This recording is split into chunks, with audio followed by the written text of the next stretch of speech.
Hello and welcome to ShameOver, where you can lose the hangover, not the booze. I'm your host, Mallery, and this is a podcast for those interested in moderation and drinking less, and who want to find peace and balance in their consumption. I am on this journey with you, and I am proof that you can drink less without going cold turkey or all out sober. If this sounds good to you, let's get started. Hello, I'm Erica, and welcome back to the ShameOver podcast. I am so glad that you are here and honored to spend this time together. Today is going to really hit on some things that I think a lot of us, especially women, especially moms, feel a lot of the time. But it's some of the stuff that comes up that we probably don't wish came up during drinking. But it does. It comes up.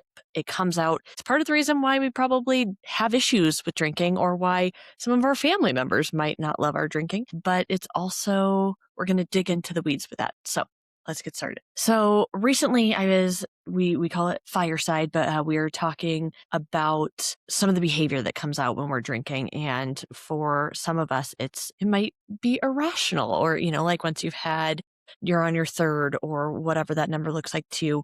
When things are really starting to shift, that that's the number you should be done before. But this is when your personality starts changing a little bit. Maybe you're getting a little bit more snippy or catty, or, liquid courage, if you will. But it's some of these things that we almost wish we kind of had without the alcohol, but we feel empowered to do or be or have once we've been drinking. But it's also some of the stuff that we really don't like in ourselves, I've learned, at least myself personally, that comes out very quickly behind that or right alongside it. So, for example, talking about being a little irrational, for example, and it definitely stopped me in my tracks, because I know that there's kind of this relationship where alcohol allows us to not feel, or to have more of that confidence, or to feel different things that we're looking for in it. We are using it for that, but what we're using it for quickly becomes the reason why it's become such a problem, or it's starting to become problematic in our lives. So a lot of times we can look and be like, I don't even know that version of myself. Like, I like this version, one drink in or two drinks in, but come 3 drinks is when I don't like me anymore, right? So that's part of kind of knowing your number, knowing what that looks like. And I know for so many, it's really hard to stop at that number before that, because that is when literally our prefrontal cortex shuts off. Essentially, it's paralyzed, and we're not able to make those decisions to be like, okay, this is the happy feeling. I want to stop now, because I'm just going to be chasing a carrot that I'm never going to catch. So one of the things I've learned throughout this process is, especially when we do feel the goods from that first drink or two that we are kind of chasing, is it's actually very revealing, and it's not random. Yes, it might not be the best version of us, but it's revealing something in us. And it's our body's way of saying, hey, look at me, pay attention, I need something. So what is actually happening, as we know, alcohol lowers our inhibition. So that is, again, where this shuts off. We're not thinking as clearly, which on one note is some things that we love about alcohol, because if we've been thinking all day, if we have this nonstop list going on in our head and all of a sudden it's gone, we love that. It is a euphoric moment. That's all it is, a moment, but that is what we're chasing. So when our inhibition is lowered, typically that's when the truth comes out, right? That's when we're maybe saying things that we wouldn't have said if we were sober, or when we divulge a little bit more, or, maybe become a little bit more catty or combative or anything along those lines. So what is really coming out? Yes, it's somewhat of the truth, but it's not in a clean way. It's very unprocessed emotion. And I know one thing that I realized far into this journey, this was maybe about a year ago or something along those lines, is I was a drunk crier all the time. Like, I would, make those 2 a.m. phone calls and love you so much and crying and all that shit. Luckily, that has not happened in a very long time. But one thing that I loved is I was able to be so emotional and just like process all these things, or at least I thought I was, but then I'd feel better the next day emotionally, but then the shame, the guilt, the regret, all of that would soak in too. So understanding that the truth is coming out in a sense, but it's very unprocessed, and it's these emotions that we're needing to deal with in a healthy way that we've just found we've push them down so much that a lot of times the only way we can get to it or feel that is once we've had alcohol, and typically a lot more than just that one drink or two, right? But like I said, under the surface with that, maybe we feel better once we get it out. But if it doesn't go according to plan, which a lot of times it turns into a fight, we wake up and we don't necessarily remember it. Like, oh my God, what did I say? How did that go? Any of that. There's shame, there's guilt, there's so much that is sitting under the surface with that. And then it leads to this battle, right? That we're dealing with so often. This is why a lot of times it's coming out basically kind of sideways. Like it is leading to arguments, the defensiveness, the overreactions. And so what I want you to hear is alcohol is not really necessarily creating the problem. It is exposing what needs to be processed. So I'm going to say that again. Alcohol is not what is creating the problem. Alcohol is exposing what needs to be processed. And this is where we really need to start digging deeper and understanding the why. This is something that we definitely do inside of ShameOver, but I just created a new, basically back to basics reset. I've discovered that so many people, not only who I've worked with, but, who have come and gone, and it's so easy to kind of slip back in old ways. Even if your drinking is still a moderate level, it might be something that you're still not happy with or you're not feeling at peace with. So really getting back to basics with a drinking reset that is not at all a sobriety project or a course for you to, do one day of and then never show up again. It is helping us to get back to understanding why we drink, when we drink, what we love about it, but really going underneath the surface so you can dig in a lot more and uncover what's really beneath the drinking. So as I've seen this, that again, alcohol, I like to say alcohol isn't the problem, it's the solution.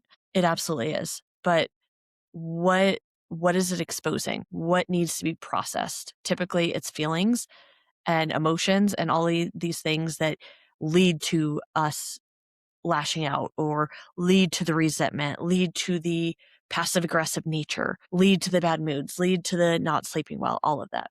And what I found, especially with women, yes, I'll say moms, if you are not either of those, that's totally okay. This still hits you too. But I have seen how conditioned we are to keep it together, to everything's fine. No, everything's not fine. Everything's great. To prioritize everyone else. And what I mean by this is so many of my clients, especially once they're working with me, they'll be hosting a party or something and they feel the need that everybody has to have a good time. I get that too.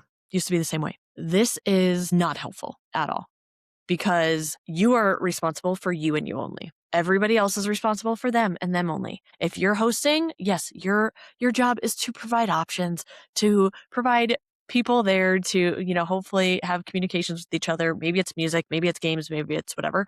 Besides that, that's your job. And this goes with kids too. I am speaking to myself with this.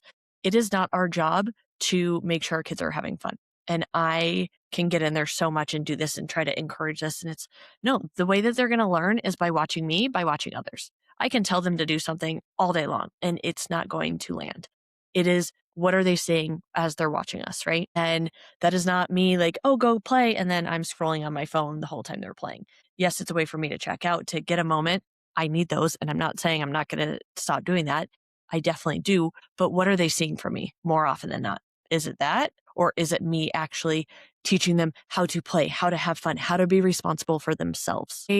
We've been talking so much in our group about, like how we do feel like we have to have everything together. Like, I will be the first to admit, I think that the only reason why women are not running the world is because we're running everything else that we don't have time to run the world. So no matter how amazing our partners are, we have so much of the mental and emotional load that we carry ourselves and all the different balls up in the air.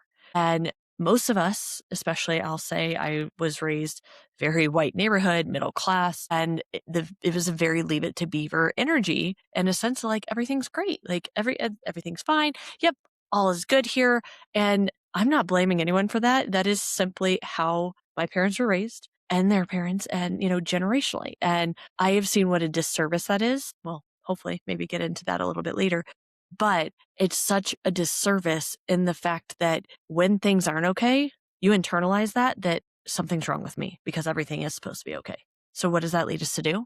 find something that's going to soothe and comfort and nurture us, and that's alcohol. It works every single time. Even if just for that 5 minutes, 10 minutes, 30 minutes, it works. So we're constantly in this struggle where we're essentially performing perfection. We know we can have bad days, but what do you see everywhere you look? Obviously advertising, it's showing 99% of it is the best or the worst, what you don't want to be. So avoid that. Social media, all you are seeing is people's highlight reels. And even though you know that is not their real life, that is not their 24/7, in the background of your brain is like, that's what I'm supposed to be doing. So we're constantly being told internally, externally, without the exact words, that we're not enough. We're not doing it right. We're not doing it well. We're falling short here. We're failing here. We're going to screw up our kids here. All of these things. So this is such a pattern and a conditioning of essentially a perfection trap. And again, what makes us feel better when we feel like we don't have control over anything, when we feel that we're falling short, that we're doing a terrible job here? Alcohol. It's not creating the problem. It is exposing what needs to be processed and what we need to actually do. And this is, again, why, if you take nothing away from me, I swear I would have no clients if everyone just listened to the one thing that I said, which was do not drink for negative emotions. That right there transforms so much of this, because you start realizing what you need to understand about yourself, what you need to process, what you need to heal, that alcohol will never do. And so when we don't express these feelings, where do they go? They definitely don't disappear.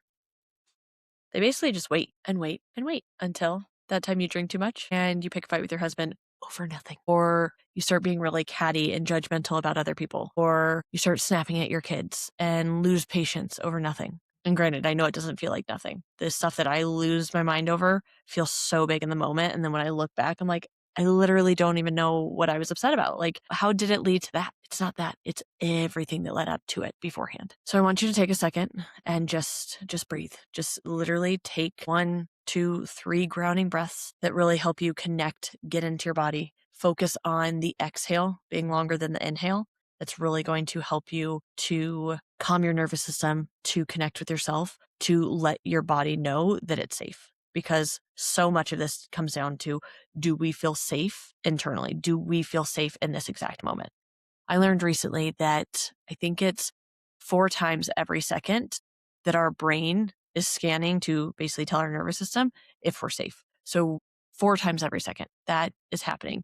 We're constantly aware of what could possibly happen. So if we're not calming our nervous system all the time, it's going to hold on, especially to that energy, to that unprocessed stuff that we're just digging deep down, pushing deeper, deeper, deeper into this hole that is just going to overflow one day. So as you're breathing and connecting with yourself, I want you to ask yourself, what am I holding in? Maybe it's your breath. I hold my breath all the time, and I've just become aware of it really this past year. And oh my God, what am I holding on to? What am I avoiding? And what am I afraid will happen if I'm fully honest? Wow. Because I think we've all learned this. We aren't necessarily expressing all this when we're sober. And that is why it's so much more likely to come out when we're drinking and our guard is down, right?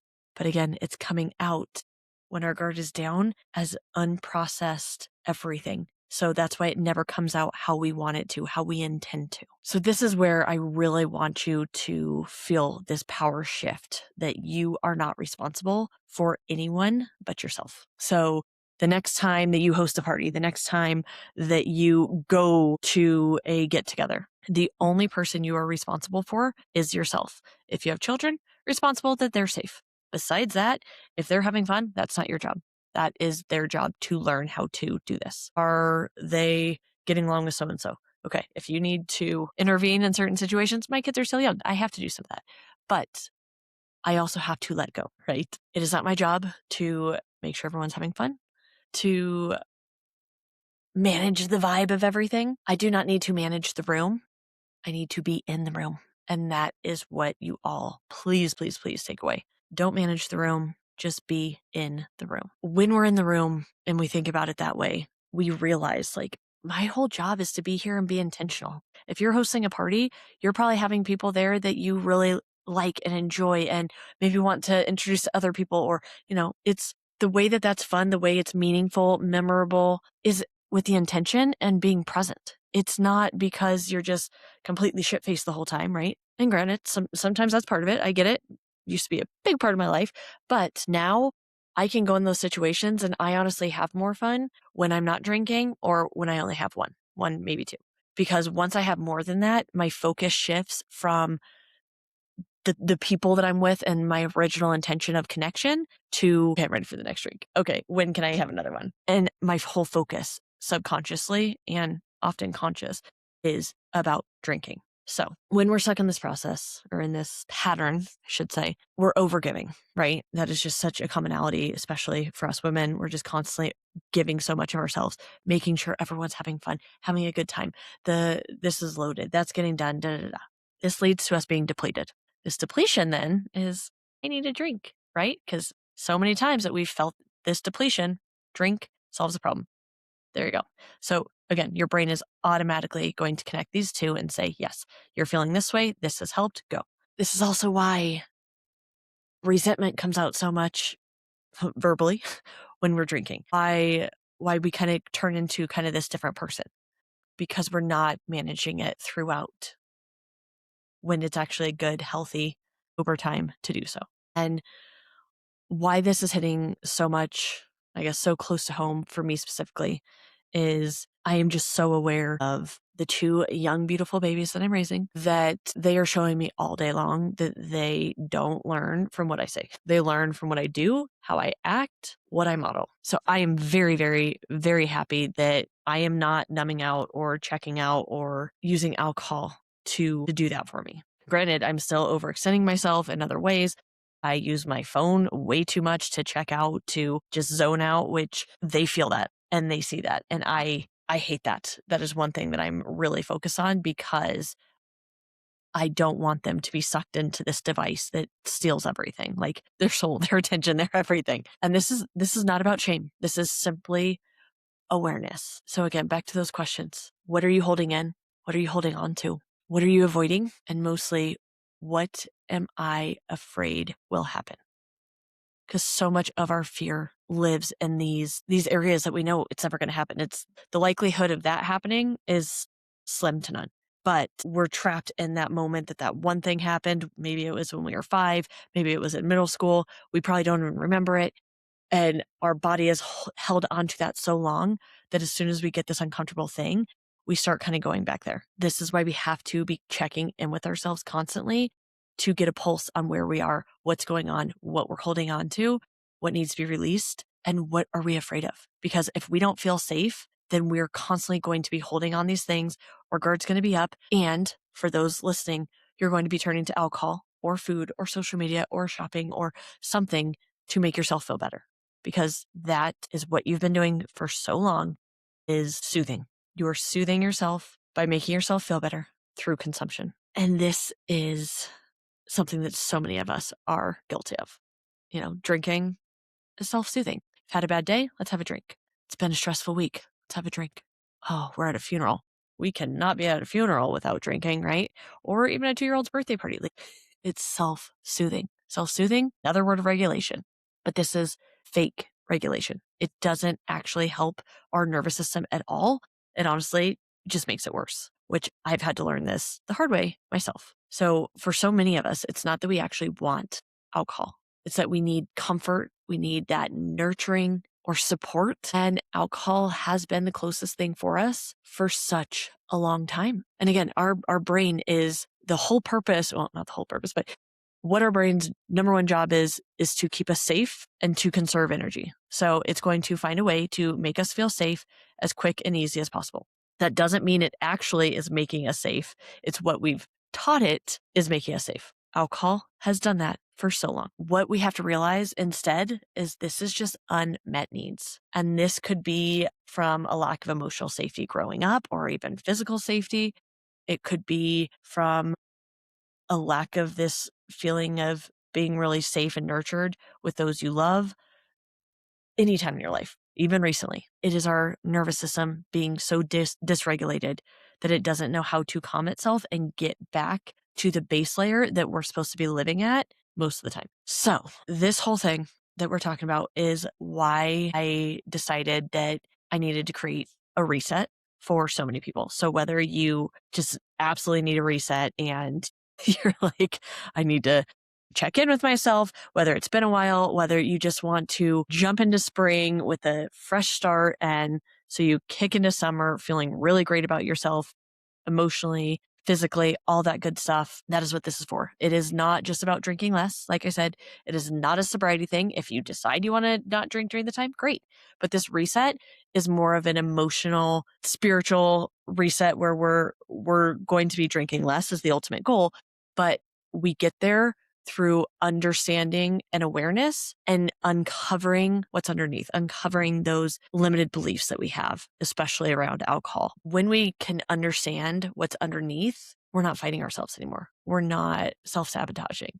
We're not using alcohol as the way to soothe, to nurture ourselves, to get the support that we're not feeling externally. So we are getting back to basics. And again, this is going to be focused on awareness, on regulation, uncovering all these patterns that were going on so you can really learn what you need in the moment. And then alcohol is just kind of the cherry on top. So if you want to really understand what's driving your drinking, that's literally where everything changes. Check out the reset. I will put it in the show notes. But at the end of the day, it's really about feeling safe and realizing that you're not just overreacting in these moments that alcohol's bringing that out to you. You're underexpressing. And this is when your brain is feeling safe enough to allow you to get all these unprocessed emotions out. If this sounds good to you, again, it'll be in the show notes. But more than anything, please take these questions away, listen to them, write them down, and maybe ask yourself them every day, a couple times a week would be amazing to really check in with yourself for how am I feeling? What am I holding on to? What am I holding in? What am I avoiding? And what am I afraid will happen? And then getting real about what that actually looks like in a curious way. You're not going to be showing up with judgment. You're not going to be like, well, that's why. It's just pure curiosity. So with that, I'll see you guys again soon. Cheers. ShameOver is the mindful drinking program designed for women who desire to drink less without losing the booze completely. If you want to transform your relationship with alcohol and live a healthier, confident, and balanced life, go to shameover.me and get started today. You deserve it, you're worth it, your future self thanks you. Cheers!